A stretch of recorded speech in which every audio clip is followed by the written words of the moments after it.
Hola, me llamo Junior y voy a hablar un poco sobre el caso clínico, nuestro caso clínico, que es de un paciente varón de 46 años, blanco, casado, desgrado completo. Y voy a hablar sobre historia personal, historia familiar y sus síntomas. História personal. Desarrollo psicomotor sem cambios, nega historial de enfermedades crônicas, hospitalizações e cirurgias vistas prévias. Nega antecedentes de uso de substâncias psicoativas. Sua história familiar é que tinha um irmão menor deportista, sano, sus padres estão vivos e sanos, tiene dos hijas vivas e saludables. Los padres niegan antecedentes familiares de enfermedade neurodegenerativa. Dante. Sus síntomas. Em seu caso clínico, se manifiesta por um conjunto de sintomas cognitivos neuropsiquiátricos que afeta três áreas.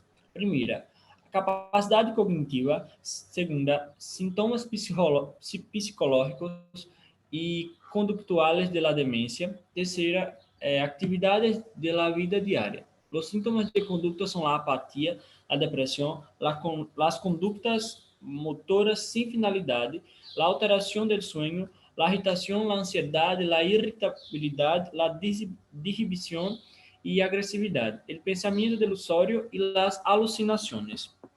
Junto con ellos se produce una pérdida progresiva de la memoria, la atención, la capacidad comunicativa, que es lenguaje y habla, la orientación visual espacial y el ejercicio de funciones ejecutivas. La enfermedade possui três fases. Primeira fase inicial, segunda moderada e terceira grave. Vou começar pela fase inicial, que é de nosso paciente. A la idade de 30 anos, o paciente começou a experimentar uma diminuição da memória a curto prazo ou distrações frequentes, segundo o informado por seus padres e esposos em esse momento. Al mesmo tempo, passou por crises matrimoniais e insatisfações em el trabalho e se divorciou 6 anos depois. Durante este período, houve um empeoramento do déficit de memória a curto prazo. Em el momento de seu segundo matrimônio, obtuve uma beca de posgrado, pero não pudo levá-la adelante devido ao déficit de memória. Em esse momento, estava afetado por um episódio depressivo leve, com insônia, perda de interesse e prazer, especialmente por suas famílias, e sensação de angústia. Isso em sua fase inicial. Já em tu fase moderada, aos 40 anos, deixou de trabalhar, apesar de haver construído uma brilhante carreira devido ao declive da memória. Continuou cuidando de sua filha e faz pequenas tarefas domésticas a diário. Seu discurso estuvo marcado por constantes repetições e a los 44 anos, apesar de não ter dificuldade para realizar AVD básico, que é cuidado personal, o paciente não se apresentou a eventos sociais, a menudo perdido em la calle e já não administrava suas finanças nem medicamentos. Era apático, sua habla era desástrica, aunque entendia sem dificuldade lo que le decían. Não apresentou nenhum cambio de comportamento. Existe também uma fase grave, que não é de nosso paciente, pero existe, que é a terceira fase, que é a fase grave, que seus principais signos e sintomas são dependência física total, perda de capacidade de habla, falta de reconhecimento do próprio rosto, incontinência e alimentação assistida. Gracias.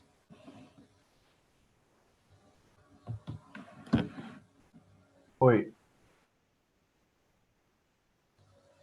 Olá, eu sou Calil e vou continuar. O diagnóstico inclui tomar a história do próprio paciente e da pessoa que vive com ele e lo conhece bem. Realizar uma exploração general e neurológica com uma breve exploração do estado mental. O mini-exame cognitivo generalmente se realiza e, se o resultado é de 28 de 30, se requer uma avaliação neuropsicológica extensa. Este resultado se analisa mediante técnicas estruturais ou diagnósticos, transtornos funcionais como atrofia cerebral, hipometabolismo e hiperfunção. Adelante.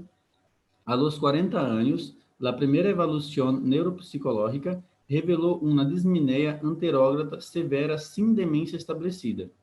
También tenía un déficit de atención severo, lo que desencantaba su memoria de trabajo. La segunda evaluación, que se hizo 4 años después, reveló alteraciones en la memoria, atención, procesamiento ejecutivo y planificación, visoconstrucción relacionada con la región cortical asociativa anterior y posterior y circuitos subcorticóticos bilaterales y frontales. La memoria general, verbal, visual y el reconto tardio estuvieron por debajo de los límites de las pruebas, utilizadas según perceptíveis de edad. El mini-exame del estado mental reveló cambios en la orientación, memoria evocadora, atención y cálculo, comando y copia del Pentágono. Gracias. Olá, eu sou a Melissa e agora vou falar um pouco sobre a medicação utilizada em el caso clínico. El donepezilo é um inibidor da acetilcolinesterasa reversível e seletivo, que tem uma meia-vida de 60 a 104 horas. O tratamento deste fármaco começa com 5 mg ao dia e durante 4 semanas depois, suas doses podem aumentar-se a 10 mg ao dia, que é sua dose diária máxima. O medicamento se pode tomar com ou sem alimentos. O mecanismo utilizado, o mecanismo de absorção é hepático por el sistema del citroma P450, lo que hace que sua administração seja cauteloso para que não haja interação com outros fármacos que utilizem o mesmo sistema. O donepezilo está indicado para o tratamento da demência de Alzheimer e atua em el corpo, bloqueando a descomposição da acetilcolina produzida por la acetilcolinesterasa. Este bloqueio hace que aumente o nível de acetilcolina e, por lo tanto, alivia os sintomas do paciente. En este caso clínico, nuestro paciente foi diagnosticado de Alzheimer com intensidade moderada, apresentando sintomas característicos da enfermidade e com uma evolução de 4 anos. Elegimos o tratamento com donepezilo devido a sua larga média-vida, que permite que tu administração se realize uma vez ao dia, además de ter uma boa e rápida absorção digestiva. Os efeitos deste inibidor são muito menores que os de latacrine. Tem efeitos secundários gastrointestinais como náuseas, vômitos, diarreia e também insônia, quando se ingere a dose mais alta de 10 mg ao dia. O tratamento se iniciou com um mínimo de 5 mg ao dia. Depois de 4 semanas, lo aumentamos a 10 mg uma vez ao dia. Sin embargo, o paciente tinha o efeito secundário do insônia, por lo que reajustamos as doses a 7,5 mg ao dia e obtuvimos, assim, uma melhora significativa dos sintomas e uma melhoria da qualidade de vida. Agora vou falar sobre a justificação. Os anticolinesterásicos aumentam a biodisponibilidade intersináptica da acetilcolina ao inibir seu catabolismo, aumentando assim o nível de acetilcolina presente entre as neuronas. O tratamento farmacológico com inibidores consiste em aliviar os sintomas e retrasar a progressão da enfermidade, já que o Alzheimer não tem cura. Concluindo, então, os fármacos formulados para o tratamento de la enfermidade de Alzheimer não previnem a progressão da demência e têm efeitos paliativos. O tratamento farmacológico recomendado atualmente para a enfermidade de Alzheimer consiste em inibidores de la colinesterasa e memantina. Estes fármacos se associam com melhoras em los aspectos cognitivos e funcionais, e uma vez que se alivia os sintomas, também há benefícios comportamentais. Desafortunadamente, esses medicamentos são paliativos e não cambiam o curso a largo prazo da enfermidade. É fundamental que os profissionais estejam capacitados para diagnosticar o problema e iniciar o tratamento de maneira temprana, com o fim de melhorar a qualidade de vida dos pacientes e suas famílias.